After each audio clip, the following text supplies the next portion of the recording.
on a little preordained map that I've made because, among other things, I've been able to walk on all three of my primary school teachers who are laid to rest here, and lovely people, really, they were. But anybody that has somebody here, please stop and share your stories with us as we go, or if you need to divert us to your family. We're going to go down this side and then come up the other side of this road. And I'm saving the very best love story for the last stop. So I want you to endure. And Mary Morgan will carry you if you get tired. She's agreed to that, but not more than 5 people at a time. And I also have a microphone, so if you can't hear me, let me know and we'll use it with the speaker. Can't hear me? Hello, Sutton's Bay. So let me know. I am 5th generation Peninsula, so I think I have the right to talk about all this, but I'm also Irish, although half German, or half Bohemian. My mother's father's name was Adolf Wilhelm. Two more on board in the first names and not as German history, I cannot think. Anyway, I tend to wander and meander a little bit. So Jack Holman is one of our oldest living survivors of the beginning of February. He goes all the way back to Adam. His wife found all that out. So they can correct me. And this is Frederick Dome, who is here as our true historian guy. He's look at this cemetery, so he knows where all the bones are buried. But I'm starting with... I may need a little bit of help reading some of these tombstones, if anybody could. Well, we're going to go at a certain pace because we're going to go down and back, and so stop me if I'm ranting. Just quickly, this is my father's oldest sister, Iva, who at 19 stayed home the afternoon. The rest of the family went out to go berry picking at the forks of the Boardman. And when they came back, there was a note on the table that Iva had eloped with Les Gore. Now, Les Gore had recently lost his wife, and he did have a 4-month-old baby, so he needed Iva desperately.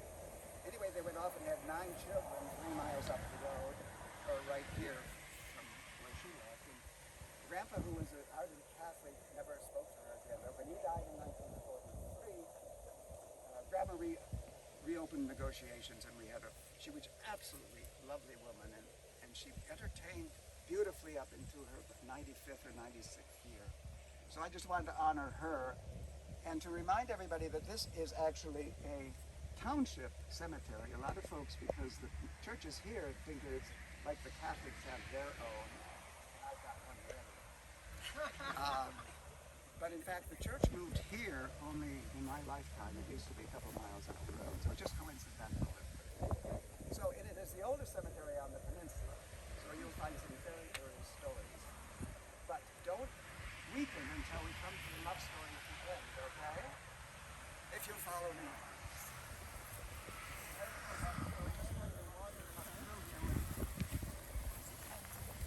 Am I the only one who remembers Leslie Gore, the singer? Oh, yeah. Wasn't she, It's My Party, and I'll cry if I want to. That's right. Now some of you might know Jerry Oslin. Jerry Oslin at the Old Mission. Here's his mother and father. His mother. This is his stepfather, Frank. And they were real big folks. I mean, they've been a long time in Old Mission. And Dana Oslin came here as a single mother with young Jerry, and from some, I think Keewaydin or someplace. But she was hired to teach the little room at Mapleton School. It was meaning the K through 5 or something. And then, but my baby sister went to her, and they got in a lot of trouble because Dana Oslin once said my little sister a little note about how she was the best student, and the other students got wind of it, and there was such ructions. Let's try this. Can you hear me, Georgia? Raise your stick when you can't, okay? All right, so we're walking along. Everybody knows the Marshalls. They're a very big family out at the end of the peninsula. And the Rushmores that we're coming to are, of course, very important to our community. Nancy Rushmore is responsible for donating or organizing the Peter Doherty house. She was the last living member of the family, or few enough so they could decide to turn it over. I can't remember if money passed hands, but she was absolutely instrumental in that project, which has now become, really a wonderful story. And the Rushmores have a seal that would suggest they're related to Queen Elizabeth, but I don't know the backstory of that yet. Moving along, there are always crocus no matter where you look. Percy Ness, you don't pronounce the K in his name. He's still alive, which surprised me, or else they haven't decided to bury him. You never can. So the Browns are very interesting. Do you all know where the Bryce estates are, the Bryce vineyard? Well, they bought that farm from the Brown family. Ivy Brown was the only woman I knew on the peninsula who was taller than her husband, Elmer. And I was quite fascinated because they didn't have any children, although it turned out she'd had a son earlier that we didn't know about. Anyway, they lived in that same house that the Bryces restored, and unusual because two of them were sort of the age of my grandparents, but they didn't have any kinfolk, sort of, and so she always had a cookie jar, and good for a couple of cookies, but a little impatient about where we could go to get it, out the back door sort of thing.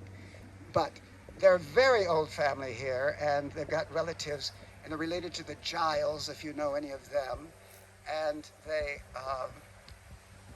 pretty much have disappeared. Now, that's them. Moving along. Now here's a tombstone dating back to the 1870s, to give you an idea. We've always pronounced that name Sweeney, even though it's spelled Swanee. And so, Anne, can you correct me on this? Well, and I don't know when it changed, but ever since I've known it's been Swaney, but I think it may have been either George or Jerry's dad, Elmer, because everybody has said Sweeney. I mean, it used to be Sweeney Lake. Well, the Catholic side of the Sweeneys were always Sweeneys at St. Joe's Church. In the old days, we had to buy, you paid pew rent, so you all sat the same place every Sunday, so you got to make sure you knew who was missing. Can I tell you the story of the woman that died? Yes, that's why I didn't realize I just left a meeting and I saw the cars and I thought, oh good, it's still on. Imagine she can still do things at the drop of a hat. So there's only, as far as I know, only the two Swaneys here, but they were the original settlers off Swaney Road, kind of where Debbie B's place is now. And Rosanna Swaney, who's the wife there, and she was fairly old because I was just here yesterday.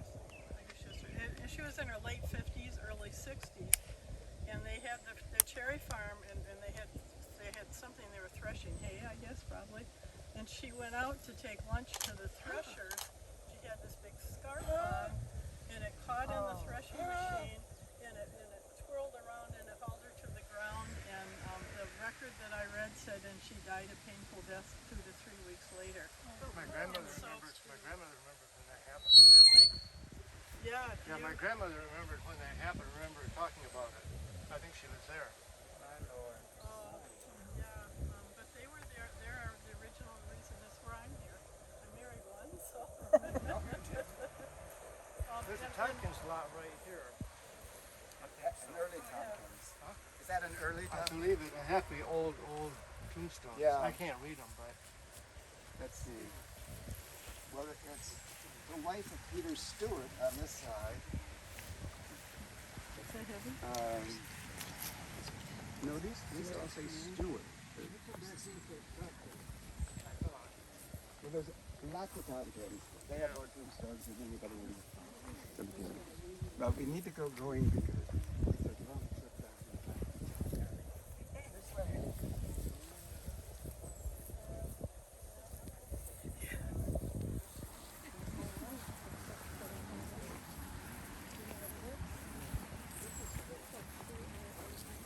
This only means something to me, but it may mean something to the old timers here. But this tombstone here to Val and Lillian Wiederroder, I happened to be here when they interred them, They had one daughter whose name was Beverly, and she was, we had a big centennial in Traverse City in 1947, although they were about 5 years off because we wanted to have something after the war, and they just decided that it was formed 100 years earlier. But I remember Beverly had a long dress because, and she was the most beautiful girl I'd ever seen in my life. And didn't she marry she married our hired man. She married Forrest Shavey, who was known as Forky, and they had 50, 60 happy years of marriage. And I'm still in touch with her, but her second husband's got a Rolls Royce, so Beverly's not dead yet, I gotta tell you. But Val Wiederoder ran the Harbor Store my entire youth, and he only had one arm. And by golly, he could hoist those beer cases like nobody's business. And I think he was a fair grocer. But he did have a little competition up in Mapleton, because Claude Watson was running the farm. But they didn't have the water frontage, so that made all the difference. So, well, when Wiederoder sold it, there was a store. Yes. Wiederoder store. I've heard about him my whole life.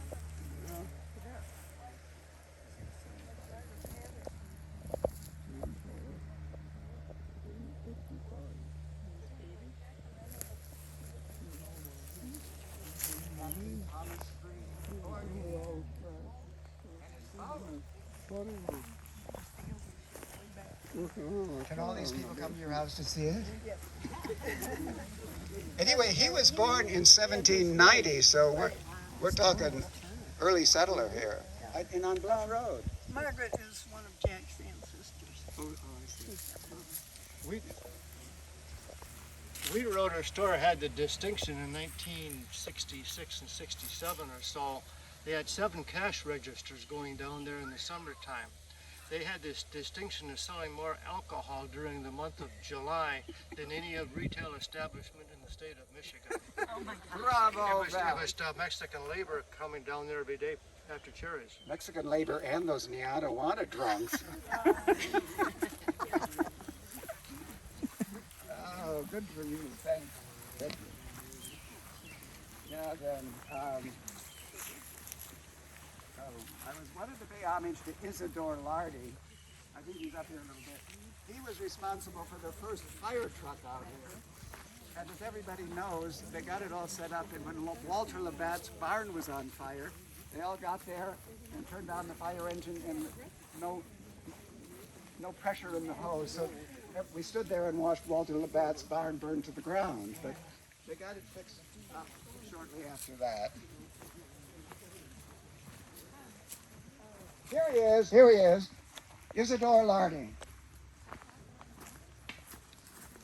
Oh no, this is his son Isidore, who would have been old enough for World War II. But Ike, the old man himself was probably born in the 1880s or so.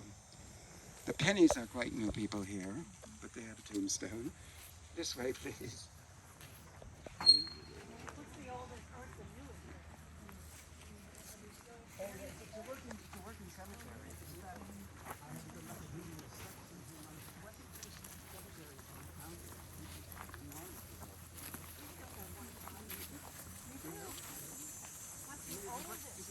Trim's on one spot now.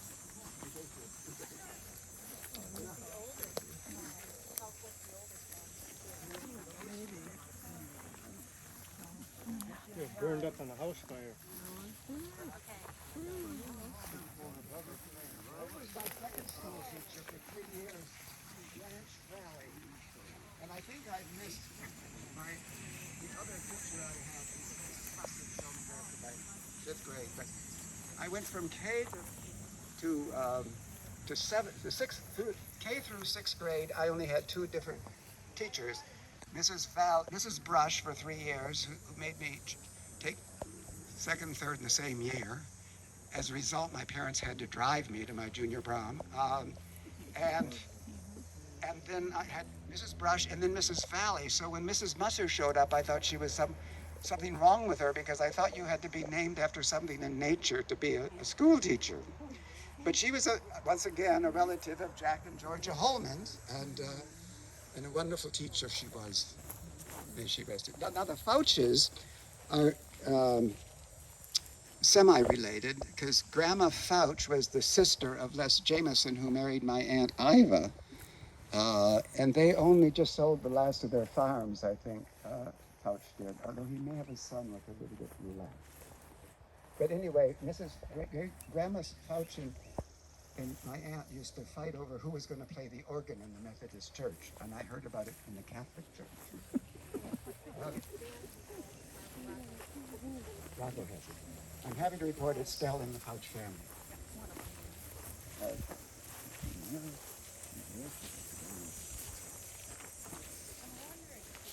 Oh wait, have I gone? Did anybody? Have we gone by the Elma and Leonard Loomis? Yeah, right here.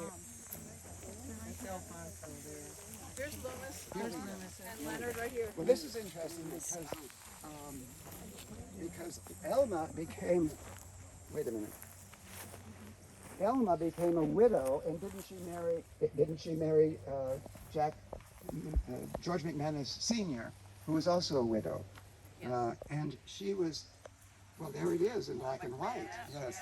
Now Leonard was interesting. Leonard was a professional fisherman who came to your back door on Fridays, especially if you were Catholic, to sell fish, from which my mother always bought.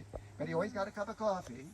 And the reason we all remember him, his whole life, he had a fresh Band-Aid on this eye that held it down like this. And it never changed. I mean, it was always a new one every day. But maybe his wife caught him winking at somebody. I don't know why he did it, but we used to discuss it at great length around the dinner table, eating his fish, mind you. But anyway, that was love second time around, and there's Leonard. Honestly, bless his heart. Tim, back up on the hill there, Jack's great-grandfather's buried, and we have in his obituary about the long line of horses and buggies that were coming to the funeral, and this was called Hilltop Cemetery. Oh, was it? Right. No kidding. Yeah. The what I cemetery? want to look back into that and maybe rename it. Here's a new project The for what Mary Morgan. cemetery? We'll have a vote Georgia? What in was the the next name of it? primary election to Hilltop. rename Hilltop. Mm-hmm. it. What's it called now? Does it have a name? Ogdensburg. Ogdensburg. That belongs to New York.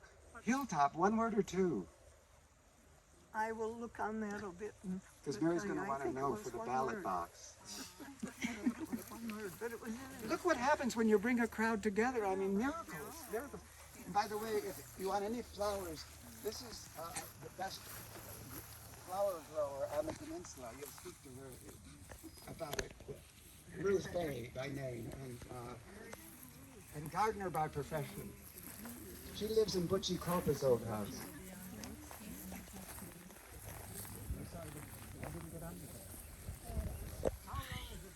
Did you see Reverend Sewell's tombstone back there? Oh, no. Never to his face. He doesn't like it. Okay. Well, he was his grandfather.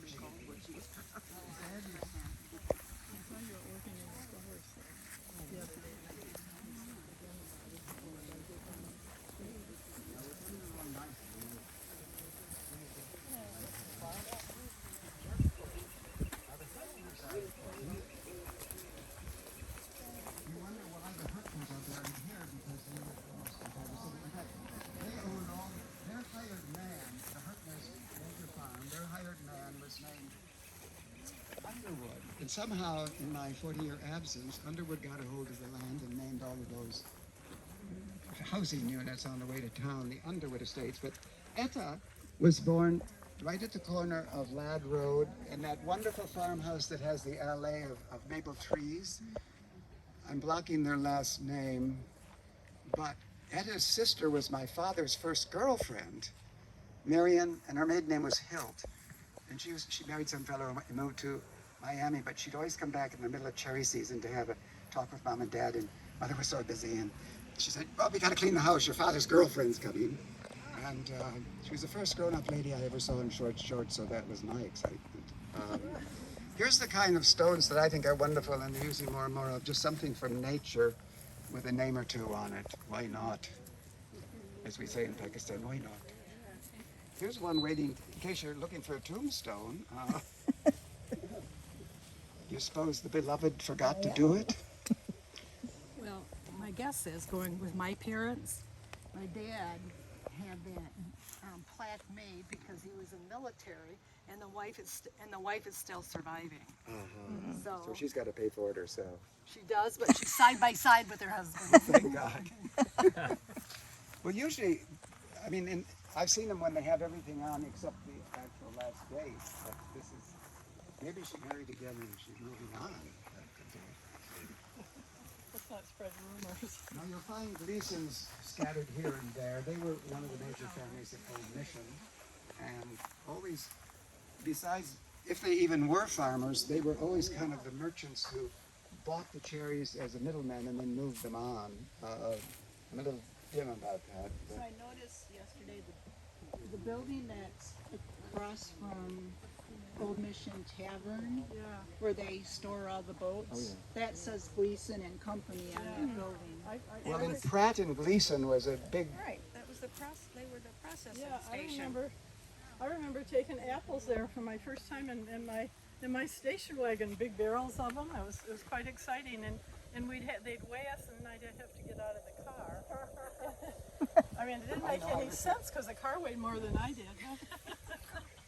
Well, I suspect that a guy named Van Gleason built that in the mid-30s. And then he got connected with a guy named Pratt. And it was Pratt and Gleason for a while. And they both died at early ages because of heart issues. Dad said that it was too big a job for guys to do, and they had heart issues. And I remember when Buff Cropa bought her for Mrs. Pratt in 1960. And he made a go of it.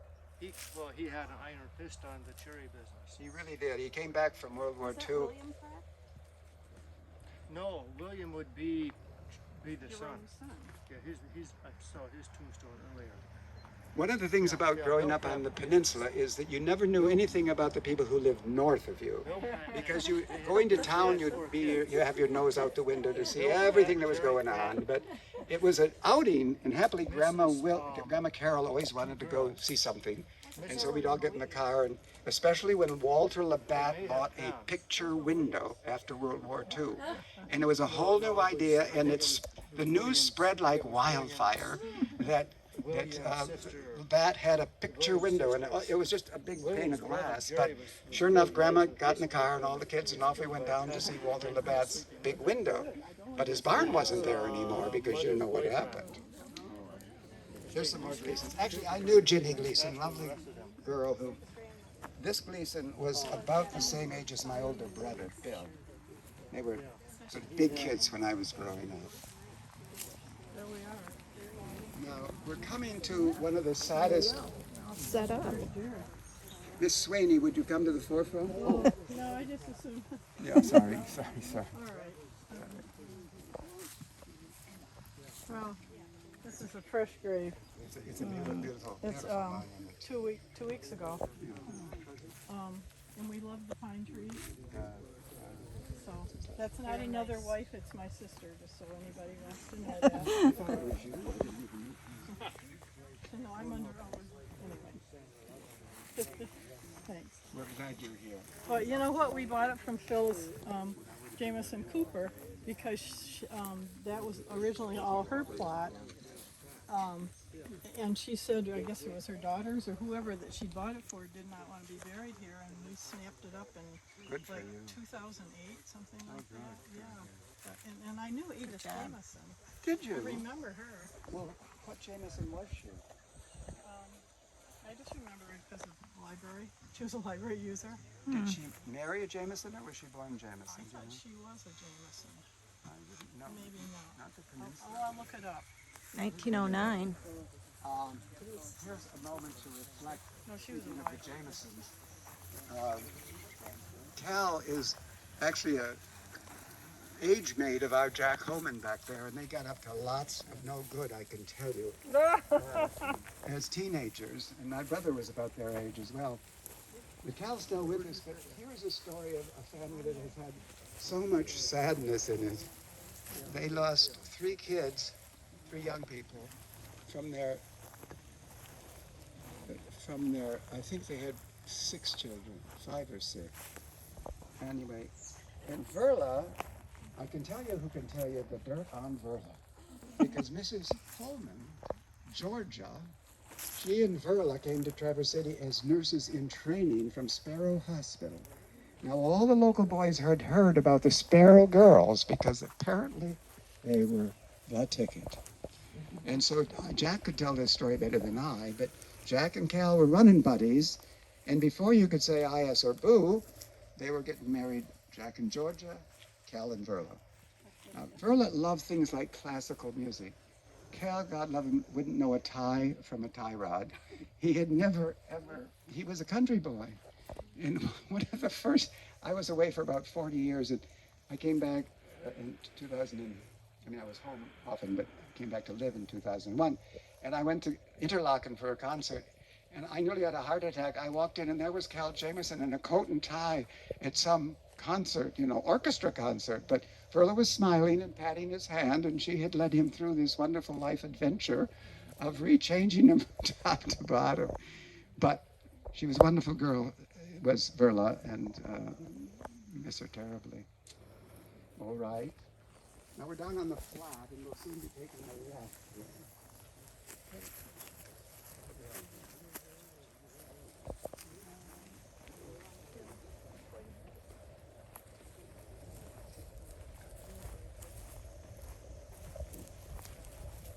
Oh, this is interesting.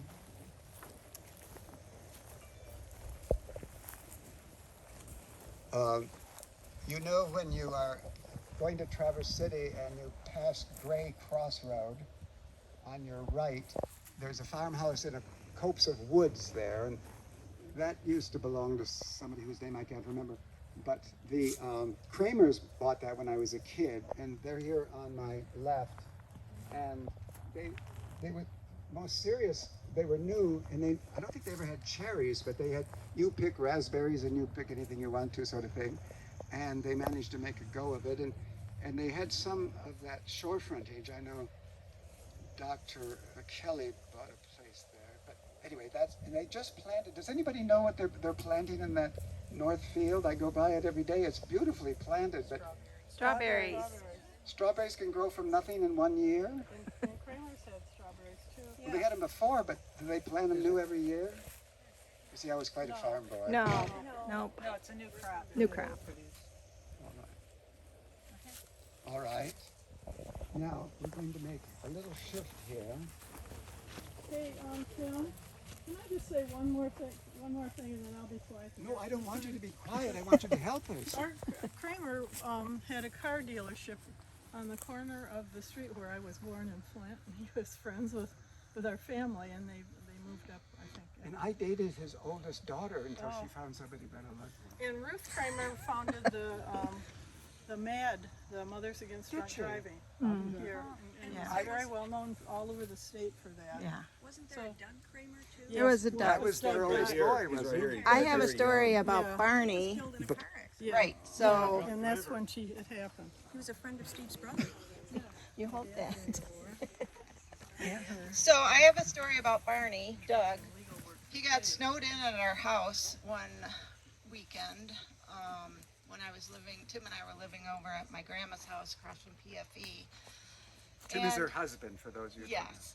And say And- what PFE is. Oh, PFE, the Peninsula Fruit Exchange, Cropa, and Peninsula Drive. Where did the sign go?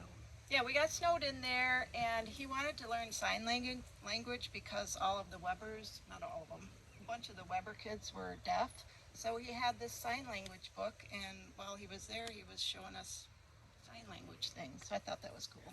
Very cool. Mrs. Weber was Arnie White's daughter, Nene. And she was in the 8th grade at Mapleton when I was a kindergartner.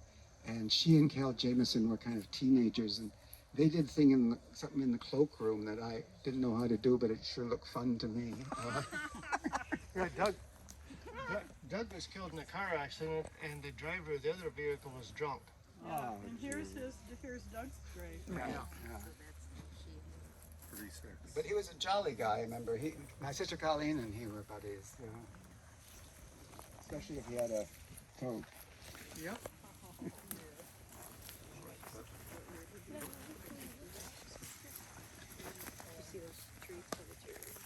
Now, Shirley Ann Fuller here went through grade school with me. She was Shirley Ann Hicks, and her father was Les Jameson's hired man.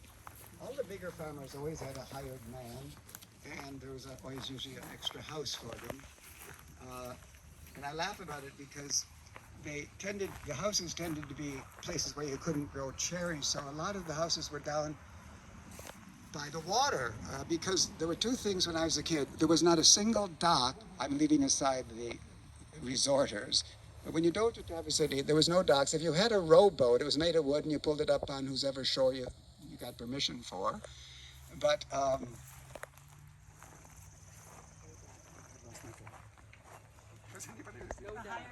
the hired man, thank you very much. So anyway, somehow along the way, and Les Jameson I know is very generous, Shirley's father, Mr. Hicks, managed to get 40 acres next to the Bursaws, just where the road along the bay starts to go up the Smoky Hollow Road, and that's being developed now. But in one generation, I mean, many hired men ended up being, you know, permanent and great addition to our gene pool, which in some ways we are an island people. So you had to go, my dad said he had to go all the way to Traverse City to find a wife because it was getting a little challenging. All right, so let's cross the way and we'll work our way.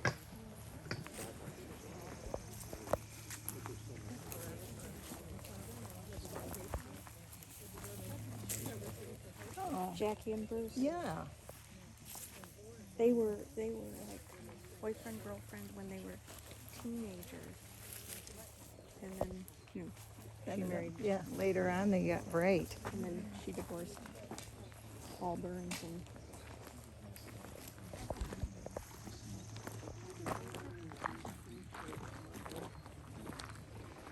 Honestly, you look like pilgrims going to Lourdes. I was thinking we were on our way to Canterbury, but Although they had horses. Yes, this is absolutely. Most of you know. Oh, really? When they were raising money for the Doherty house, he said for so many dollars to know it. But I bid on that. I bid on it. And he really drew the most wonderful sort of Grandma Moses picture of my house. But his sense of humor wouldn't leave him alone. And I had a 45-foot windmill upon which I had put a very nice weather vane, which was an angel flying in the wind with a trumpet on her hand. And I've donated that to the library. If you go by it, you'll see it flying over the extra house there. But in the oil painting, he put this angel on top of my windmill and put army boots on her. Anyway, I put it away, and well, we never got our picture. that was the end of it. But he was quite a guy.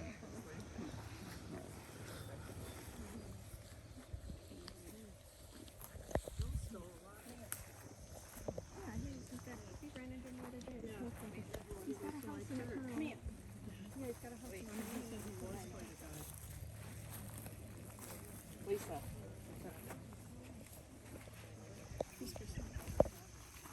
Becky Tompkins, he said. Oh, yeah.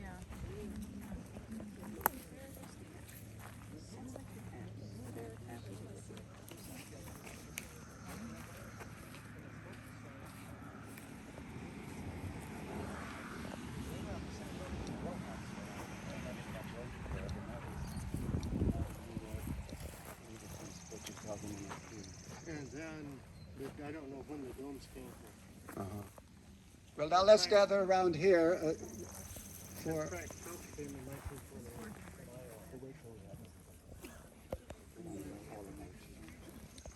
I find that these kinds of people have a unity around me.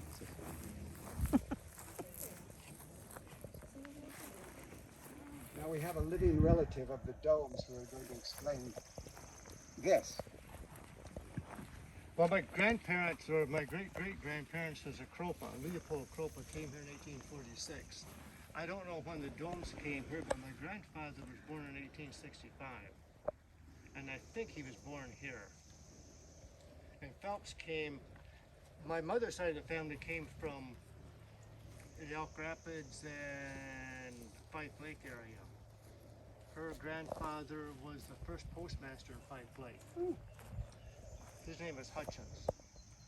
And Phelps came in 1928 from Iowa. Thank you. And Frederick has two sisters, all of whom you may know, both of whom you may know.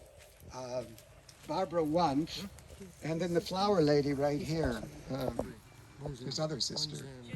Jenny Coulter. Two of the other ones not very well known. Jen. There's also a third sister.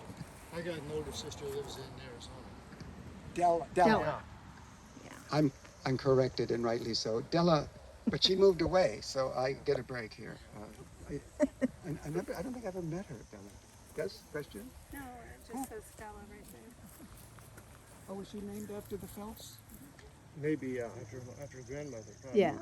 Yeah. No, see, that's wonderful. The things are living in Were you guys affiliated with College Harbor? Let's close up a little bit here.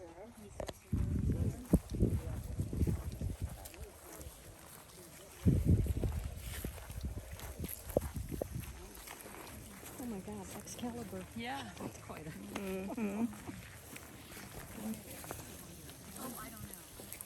Over here, everybody. No splinter grouping.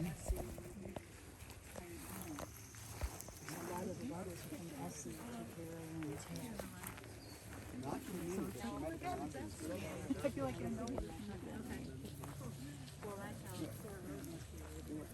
Actually, the kitchen's great grandmother came here as a hired man to some of the nuts and bakers, and it was not me on the one, but some of the resorters who were the other kitchen.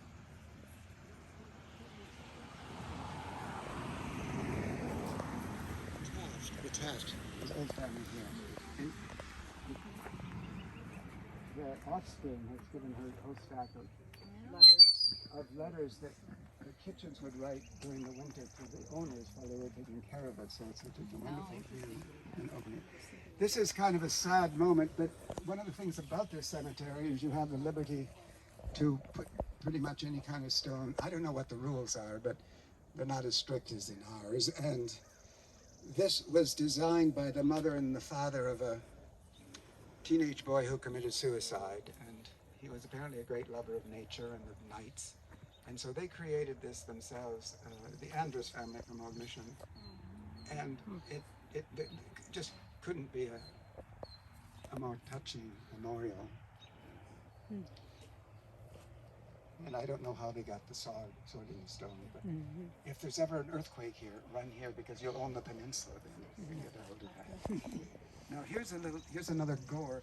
He's famous because he sold his farm, and his brother Russell Gore, they had farms, and that's now the Chateau Chantal, pretty much. All right. Now that you've had a rest, we're going to run up the hill.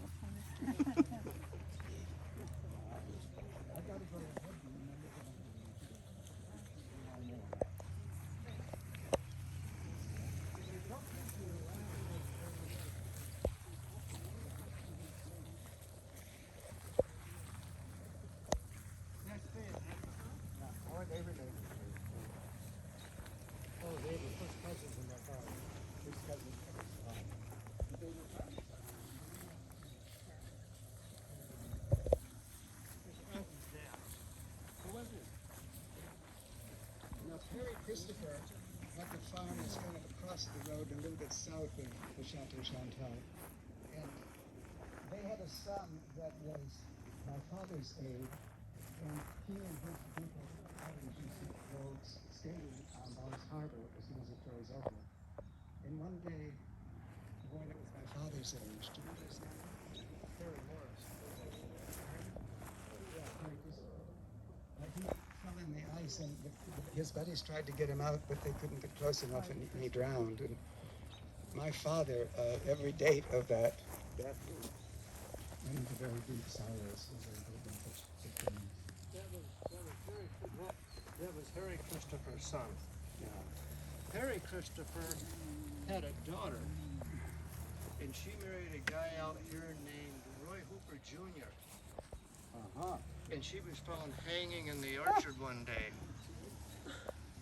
Well, I know. And it went on a few years later, and he committed suicide.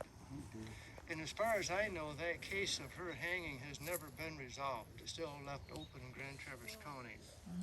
I believe at the time Roy Hooper Sr. was on the County Board of Supervisors of the county. He was, Roy Hooper was a famous, Isn't that right? Isn't that right? Roy is over there. Roy was a famous Republican, may I say, on the peninsula, at least famous in my dad's eye because he was a Democrat. And my father was quite gifted at writing couplets that rhymed. We didn't call him a poet, but he once wrote a rather long 4-stanza poem called Roy Hooper for President. And he extolled Harry to Roy Hooper about how wonderful he was and what a great president he would make. And because the last 2 couplets said, and we can get him off the peninsula. Bruce Hooper was a county commissioner some years ago. Roy Hooper and Les Gore were Methodists, and they didn't get along. They were both very strong personalities. And Dad was in a deer camp up north with 7 other guys. And a guy named Helfridge, I believe it was Helfridge, who died. And they wanted 8 people so they could play 2 games of euchre. And the guys got together to decide who to invite to go deer hunting, so they had their 8 people. And somebody talked about Les Gore and somebody talked about Roy Hooper. And they hadn't decided. Well, when the time came to pack up the cars and go, they both showed up, so now they had 9. And back then, it was a custom that guys would sleep together. They'd share a bunk. And they didn't have anything to do. My grandmother's brother apparently slept alone all the time on a cot or something, Bert Kropa. And so what they did is they made Les and Roy Hooper sleep together. Strange bedfellows. That is the best peninsula story of the year. Did you get any feedback about how they? I think Dad said they got along after that. Well, there. You know, Nikki, you should mention Denny Hooper, though, because she was one of the beginning women that started the Peninsula Community Library, and we probably wouldn't all be here. She was a person. Here's your. Denny Hooper was the one of the women who started Peninsula Library back up in the school when it was on the stage, and somebody just told me that there was also in Mrs. Arnold's room, way down at the end of the hall when it started up. But yeah, she was only like this Here's tall. the tombstones of Harry Christopher. Oh, here they are. So Harry and Eunice and Harry Morris Jr. that died in. So he's the one that drowned. Yeah, yeah. Yeah, 1935. My daughter would have been 18. What is that? The house is now a bed and breakfast. Yes, One of the other right. Sorry, should have mentioned that too. I keep saying I'm not going to put my mouth again. Oh no, that's, yeah, for sure.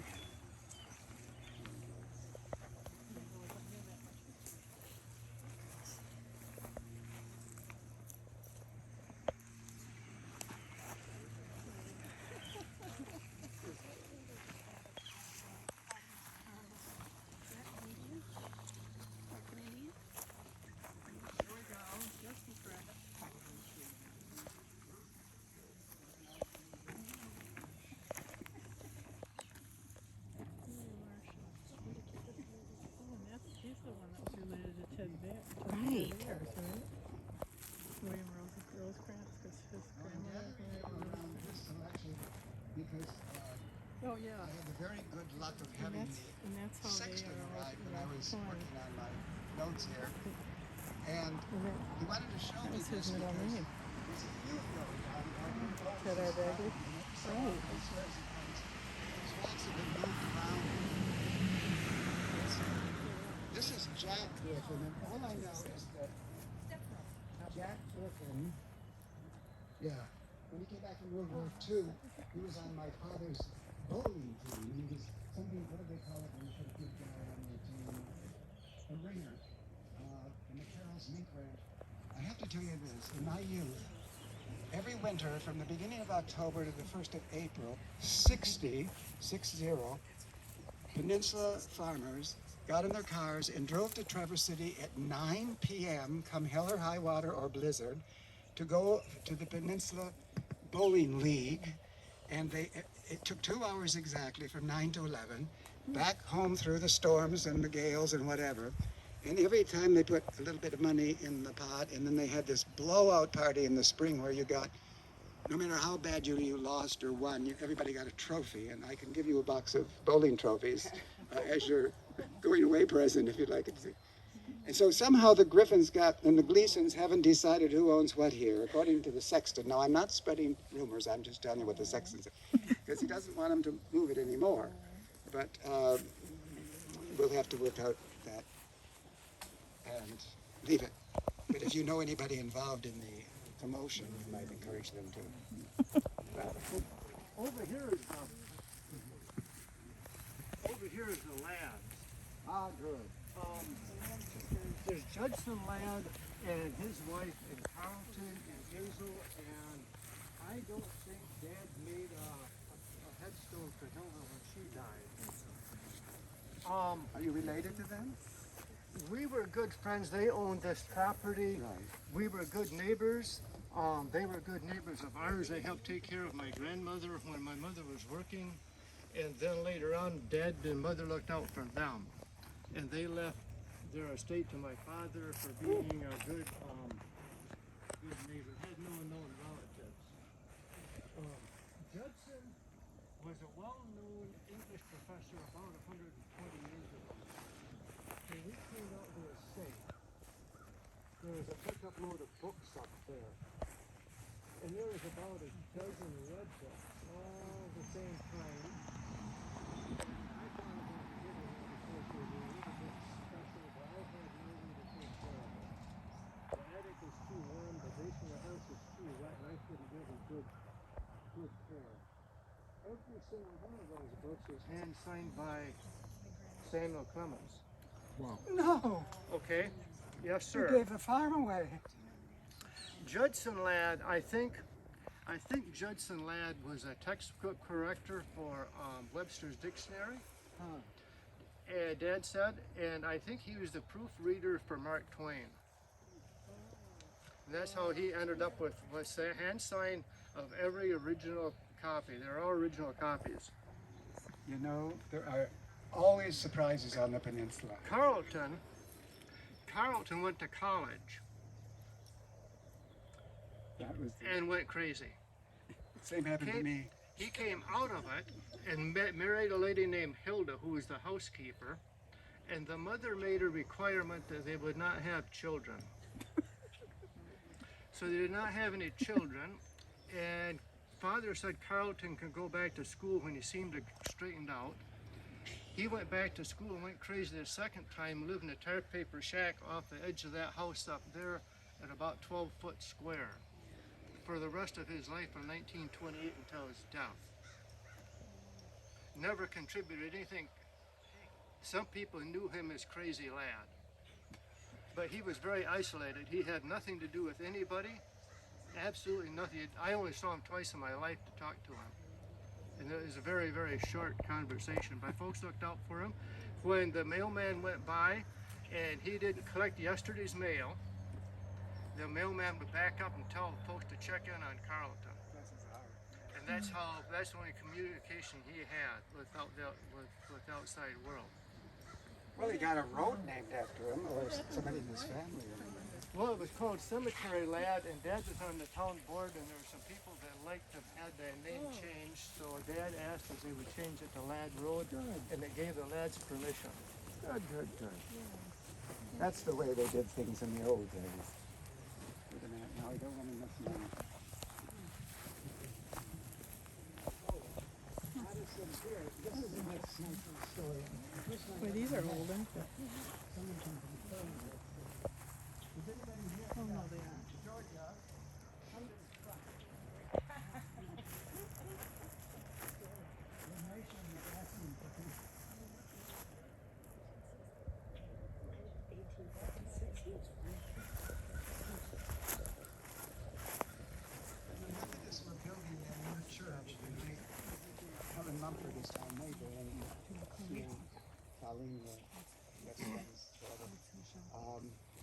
told me the story about Addison Wilbur because they had some rather large, what do you call it when you borrow money to build a house? Mortgage. You had a large mortgage, and when Addison died, nobody thought much about. He was apparently He gave the money before he died. thank you, dear. It ruins my entire story. No. Anyway, they were desperately in need of a final cash flow, and it was his cash flow. That was 6 figures or more, and he saved them from having to have a mortgage, I think. Anyway, I wanted to honor him today because I don't know anything about him. Do you know? Was he a bachelor or was No, he? he had a nice wife. He was what did Addison do? He was an engineer He worked for on the Hoover Dam. right, Hoover Dam. But he lived on the peninsula, Right, on Kelly Hill. on Kelly Hill. Right. Well, if only we'd gotten him into the Catholic Church. Who was his No, I wife? don't want to talk. I'm just, Who's Addison's wife? I can't think of it. Phillies. I only have 3 swings in this church, and you have all the rest of them.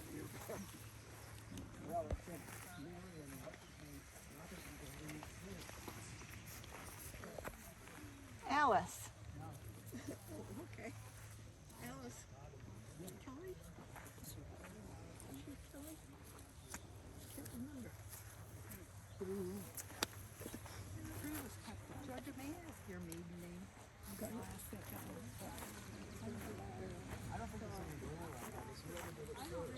Cemetery like that. We planned the whole ceremony on the wrong side of the headstone, and, and then when we saw the hole, we Something to had do to, with the lay of the land. Yeah. It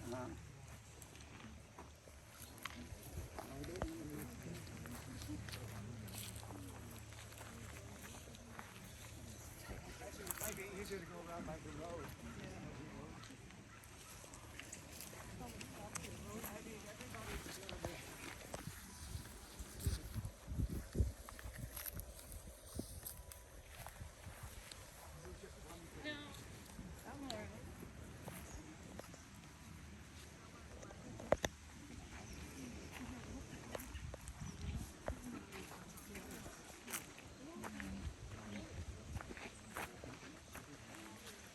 Mark and Ruby. Mulberry tree. One of those downstate. oh, there's Ted. Come down to this level. Because I have a love story for you. Now, if you don't feel old enough to...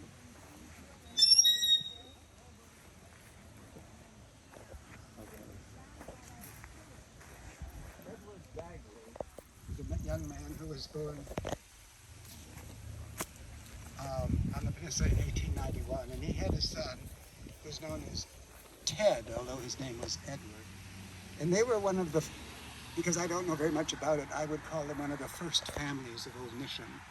And I only say that because being born in 1926 in the Old Mission, he went off to a collection of Ivy League schools, as I understand it. But anyway, got a very good education for a simple boy from the country, and went off to be some kind of banker, investor in New York City. Now, he grew in strength and wisdom well into his middle years before he was very fond of classical music. And so he sort of a bachelor around town, and he knew his way around enough to be a stage door Johnny. And that is a term of my generation when you would have a big bouquet of flowers and you had your eye on some contralto or something. Anyway, he came with his flowers, and the contralto, whose name was Lucille, born in 1909, so a little bit his senior, but a magnificent voice. And they wed and moved to the peninsula, and I think I'm right in saying they didn't like where their house was, so they moved it across the road. Isn't that what the No, back? that was a Swaney farm. Yeah, but he moved the house across the road Yes, and then they remodeled because the it. view wasn't right on the other side. Well, no, we owned that land. We wouldn't Oh. want to live there. Wasn't the house yours? Or he bought the house from you? Where'd the house come Yeah, from? the house was the old Sweeney farmhouse, and he moved it across the road because we were ready to build, and we didn't want to build that close to the road. Well, of course, your husband's uncle spent a lot of time drinking coffee with my mother. He was a bachelor uncle who did electrical work, but he liked coffee in the kitchen with the housewives. At any rate, I went to the funeral and they had her recordings. I mean, she really was a world-class, I think she was a soprano. I've got her biography, her autobiography. Oh, really? I don't know if the library's got it, but I can donate it. But you would agree that it was a love story. Oh, yes, yeah. Because they never had children. There's a picture of her. What's the famous stage in New York City? Carnegie Radio Hall. City Music Hall.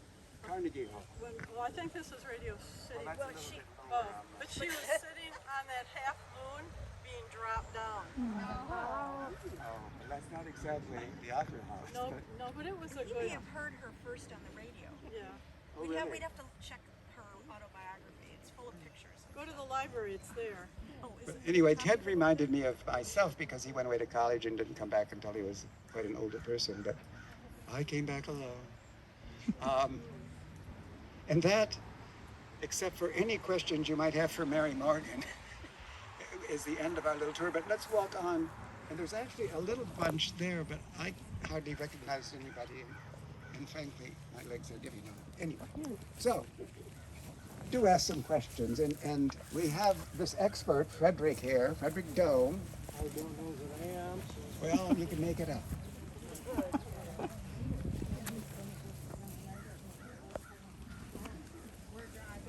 So are these footstones or headstones? What kind of tree is that? Look at this. They look like Mulberry. That's some mulberries. Mulberries. Yes. I've got a couple in my driveway. Is it called a footstone? I can never see. I've never seen one.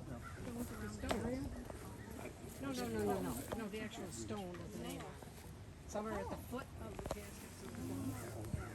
It's pretty awesome. There's a lot of different management with this one, I think. Because nobody would ever allow this kind of thing out them. It's handmade stuff. Right.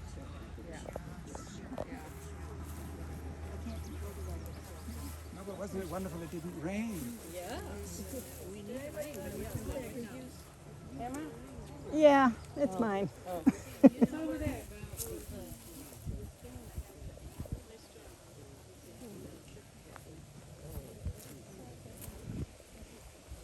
You doing them all? Well, just as I'm wandering by. Yeah, same one for Ben, down there, Ben Smith. Yes.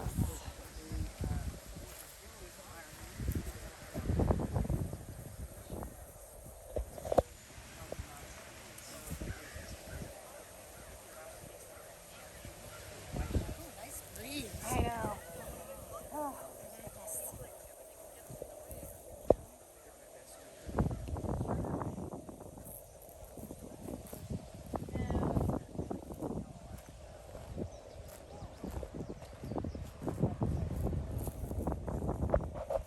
Emma. Sis. Could tell a story about Grandma marrying a hired hand. Yeah, exactly. So the war was over that summer. Just missed it.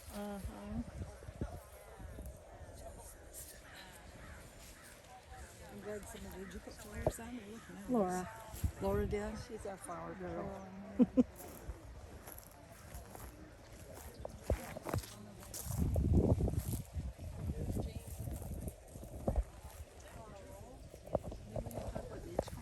Yes. That's her first husband. And so my grandpa was buried with the other Johnsons in Kingsley, Kingsley, where they came from. Right. Okay. But Grandma, so she lost Frank in World War I. He died of pneumonia. He caught the, what was it, the Spanish flu back then? Yeah. And then she ended up marrying the hired hand, who was Another one. our grandpa. 7 years later. Yeah. Yeah, Yeah. and had Phyllis's dad, Guy, and my dad, Walter. Nice. Yeah. Well, I honestly don't know if I got audio, so thank you for doing that. Well, we'll see how it And I didn't run out of batteries, so that's cool. Yes, but unfortunately, I got here when she was already Yeah. sick. Yeah. Oh, that man wanted to see.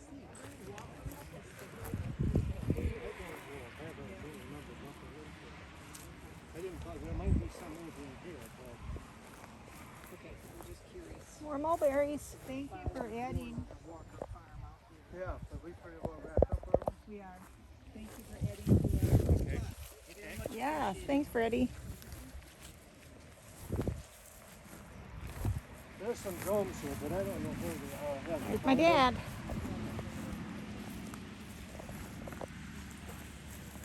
and I can't read them if they did, but they were here.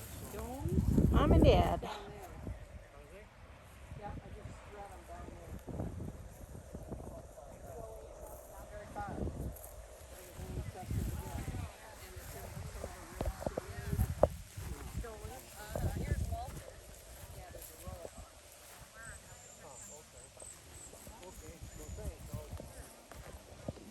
Balls.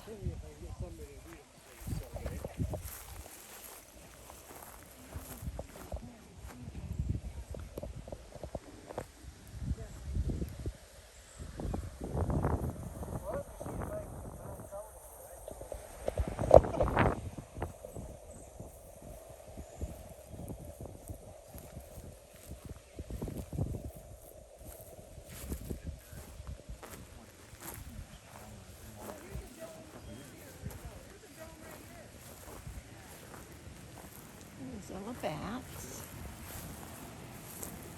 You know the story of Julius, right?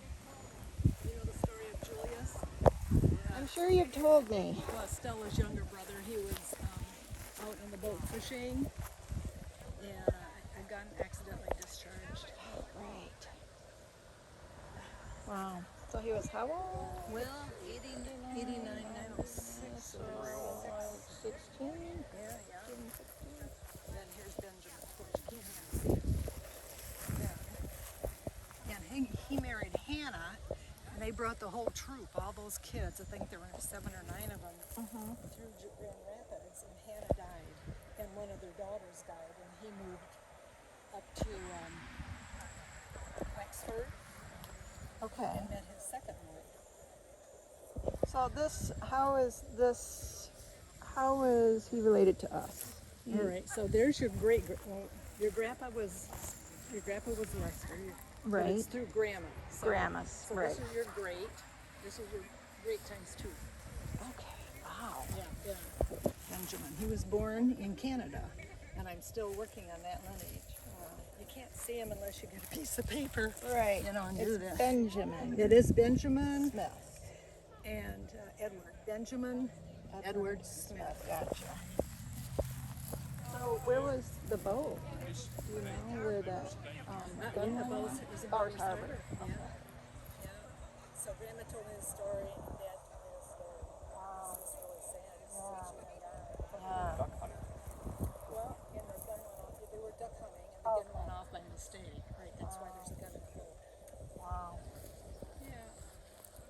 So this would have been Grandma's grandfather? That was her father. That was her father. Grandpa. Yeah. What about Grandfather. Yeah. Okay, gotcha. Wow. And Hannah's buried. Sir Swanson was his mother. Is buried in Grand Rapids. Anyways.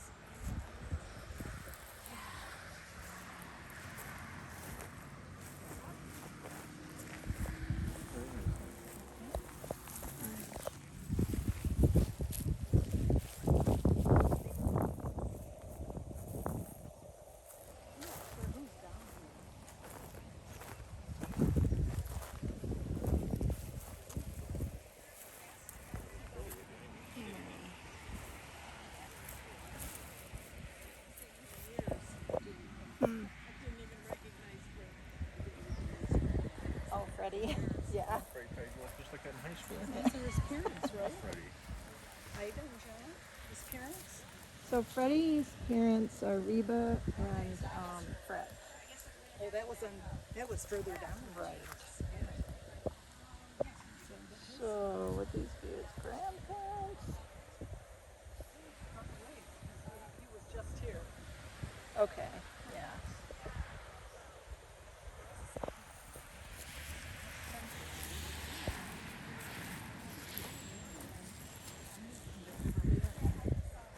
Flowers, isn't it nice? It is. It's pretty.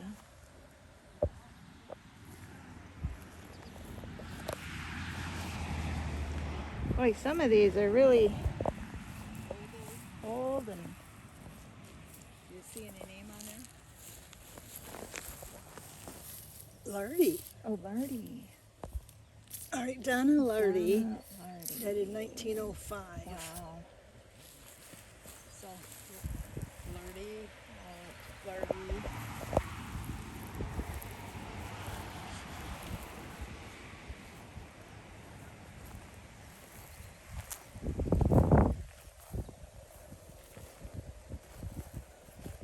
Domes.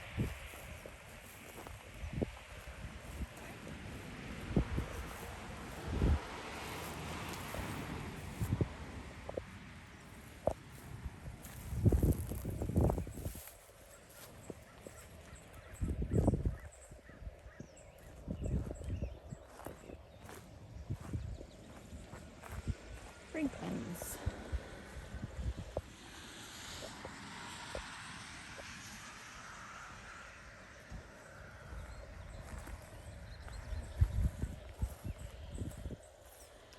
Beautiful monument.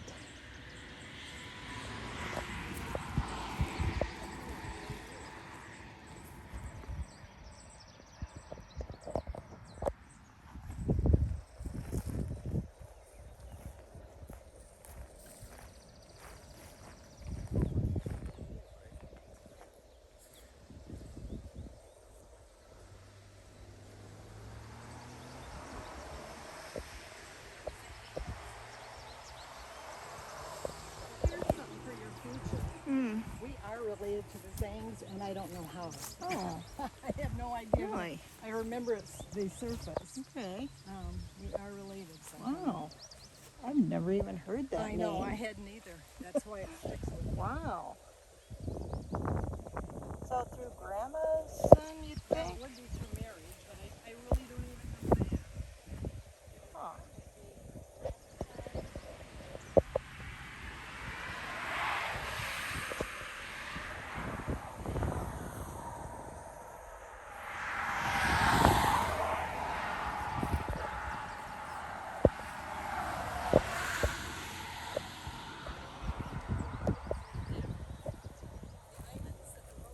Always late.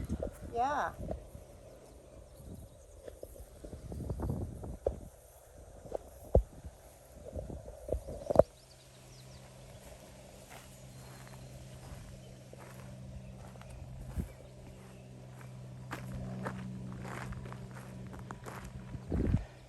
Alrighty. So, pumpkins.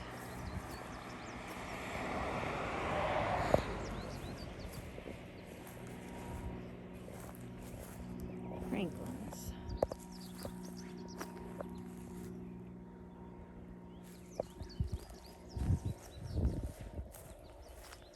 And Rebecca Stocking was telling me that they lost a bunch of children, and here they are. Wow.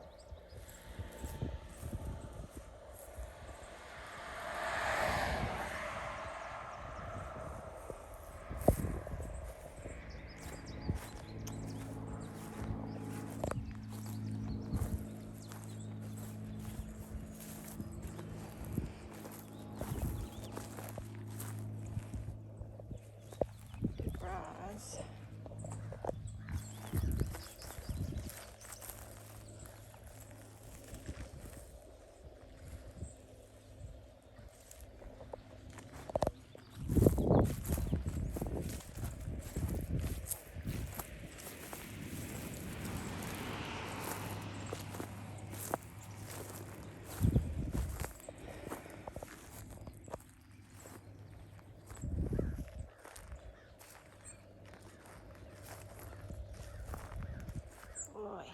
was an old one.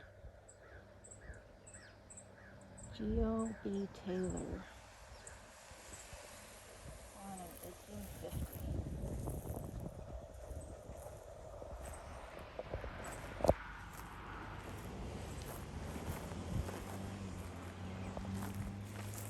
More Franklins.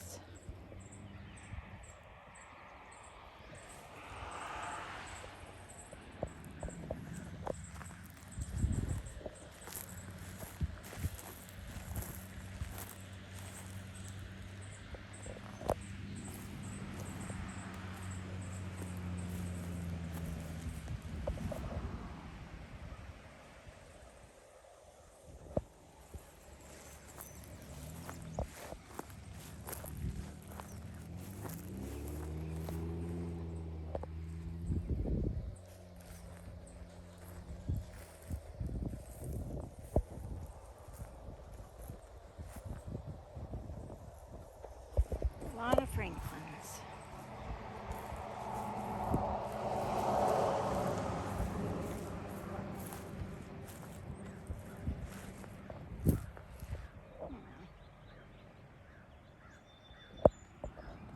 It's like a baby.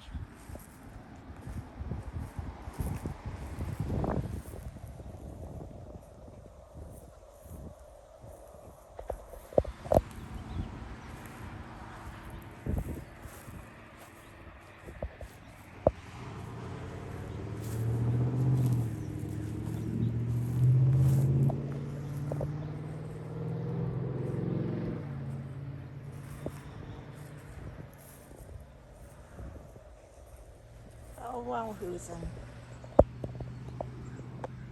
Bus driver's wife. Bill Wahoosen's wife.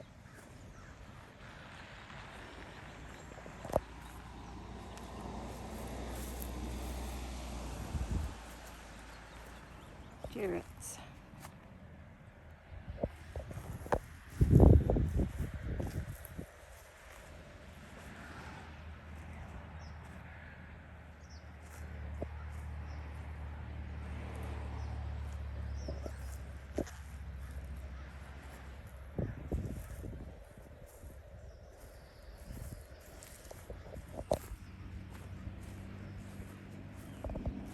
Wow, what a cute headstone.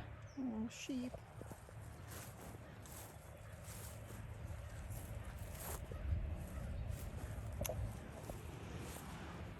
Weights.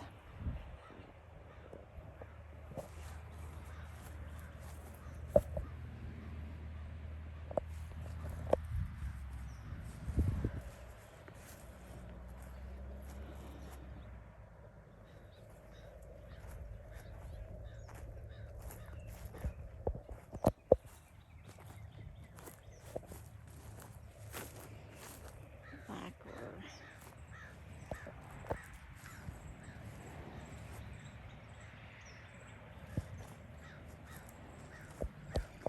Layton's.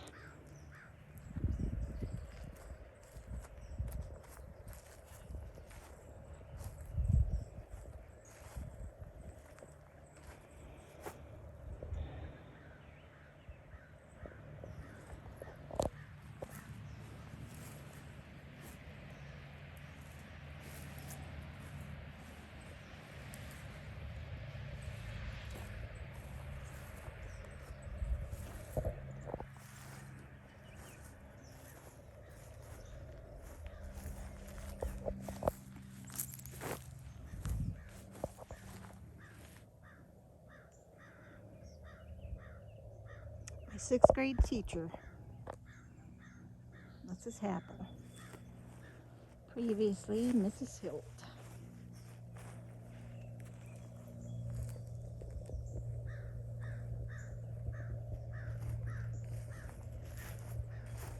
It's another oldster. Oh, it's a lad.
Artie's.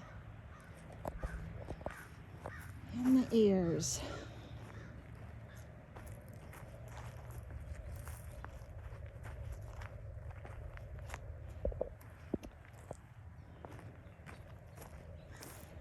William and Adelia. So, I think the story was that they lost, everyone in the family died because of the flu, I believe. And Ted Ayers was the only surviving.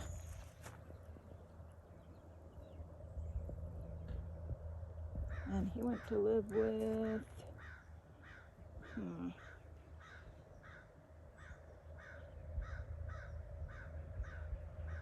is it bees? Somebody can fill me in on the story.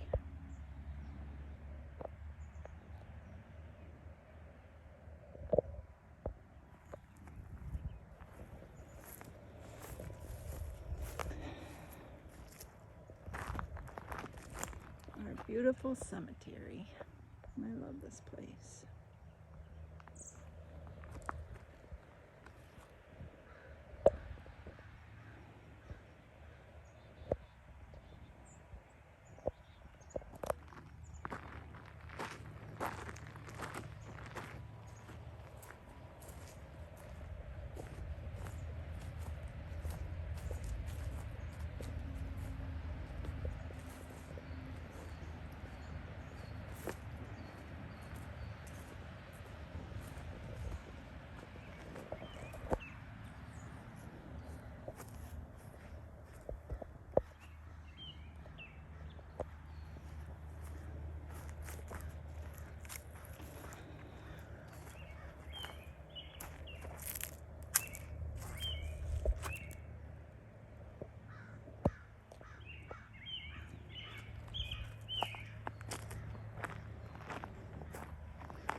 Back to where I put my camera.